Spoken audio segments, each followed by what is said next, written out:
বন্ধুরা, শুভমান গিলের নেতৃত্বে ভারতীয় দল 6 জুলাই জিম্বাবুয়ের বিরুদ্ধে 5 ম্যাচের টি-20 সিরিজের প্রথম ম্যাচে অংশগ্রহণ করে। এই ম্যাচে ভারতীয় দলের ব্যাটিং বিভাগ দুর্বল দেখাচ্ছিল। একের পর এক প্যাভিলিয়নে ফেরেন দলের মূল ব্যাটসম্যানরা। বড় ইনিংস খেলতে পারেননি কোনো ব্যাটসম্যান।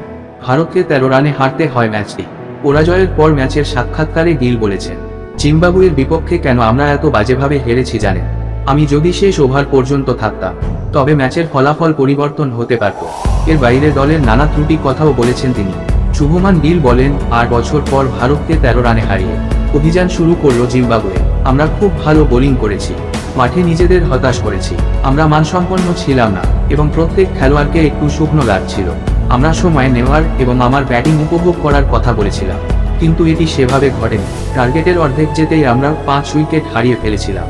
শেষ পর্যন্ত সেখানে থাকলে আমাদের জন্য সবচেয়ে ভালো হতো। আমি যেভাবে আউট হয়েছি তাতে আমি খুবই হতাশ। আসলে বন্ধুরা, ম্যাচের অবস্থা এমনই ছিল। প্রথমে ব্যাট করে জিম্বাবুয়ে 20 ওভারে 9 উইকেটে 115 রান করে। জিম্বাবুয়ের পক্ষে সবচেয়ে বেশি রান করে উইকেটরক্ষক ব্যাটসম্যান ক্লাইভ। 25 বলে 29 রানের অপরাজিত ইনিংস খেলেন তিনি ছাড়াও 22 বলে 23 রান করেন ডিউন মায়ার্স, যেখানে ব্রায়ান বেনেট 15 বলে 22 রান করেন। তবে লক্ষ্য তাড়া করতে গিয়ে হতাশ ভারতীয় টপ অর্ডার ব্যাটসম্যানরা। মাত্র 22 রানে 4 উইকেট হারাতে হয়েছিল টিম ইন্ডিয়াকে। এরপর লোয়ার মিডল অর্ডারেও হতাশ ব্যাটসম্যানরা।